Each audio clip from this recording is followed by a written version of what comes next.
Aujourd'hui, c'est la journée nationale de l'enseignement et j'ai préféré m'adresser aux différents intervenants dans ce domaine de l'enseignement.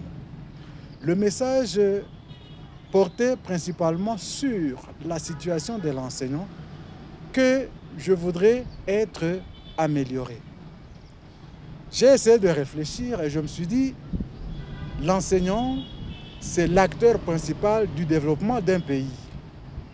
Malheureusement, dans notre pays, il constitue le cadet des soucis des dirigeants.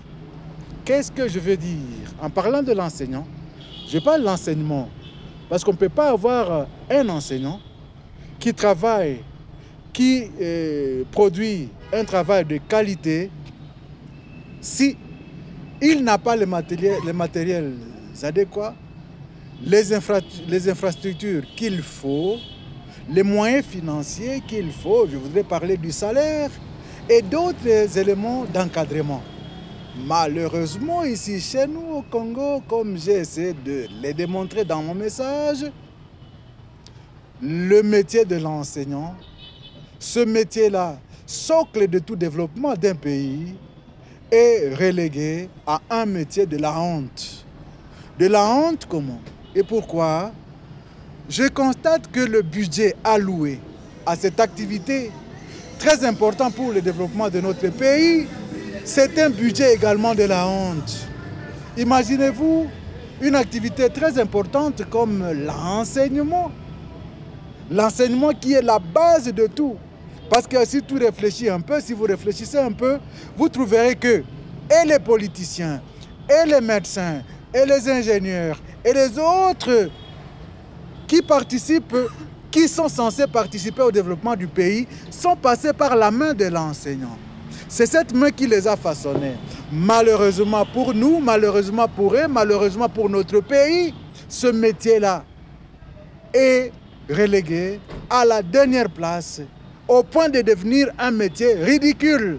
On me posait une question aujourd'hui, mais pourquoi est-ce que les gens ne préfèrent plus devenir des enseignants? Mais comment est-ce qu'ils peuvent se lancer dans un métier ridiculisé, un métier insécurisé, un métier négligé? C'est compliqué. Pourtant, je le souligne bien, c'est un métier très important qui constitue la base du développement de tout un pays. Mais c'est ce que je suis en train de dire. Vous là, vous m'engagez, vous attendez de moi un service de qualité, mais vous me mettez dans des conditions qui ne me permettent pas de vous fournir un travail qu'il faut. Vous vous attendez à quoi? L'enseignement doit baisser, nécessairement. Et j'insiste sur cet aspect. Tant que nous n'aurons pas corrigé ces éléments, un salaire décent, les outils de qualité, des infrastructures de qualité, un contexte environnemental, sécuritaire décent, adapté, adéquat. Tant que ces éléments ne seront pas pris en compte, nous serons en train de marcher sur place.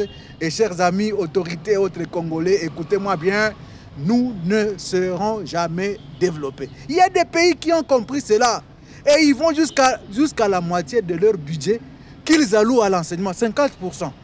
Ils ont raison, parce que tant que l'enseignement n'est pas placé là où il doit être, nous serons en train de marcher sur place. Et moi je dis, qui marche sur place n'avance pas, par contre, il recule. Ce que je dis ne s'adresse pas seulement aux enseignants. J'ai parlé de tous les acteurs qui interviennent dans ce domaine. Ils sont impliqués, ils sont concernés. Moi, enseignant, je dois travailler pour qu'il y ait un enseignement de qualité. Vous là, les tenants du pouvoir, vous devez me mettre dans des conditions qu'il faut pour que je vous fasse un travail de qualité. Les étudiants, les élèves, ils doivent être placés dans des conditions qui permettent à ce que l'enseignement soit un enseignement de qualité.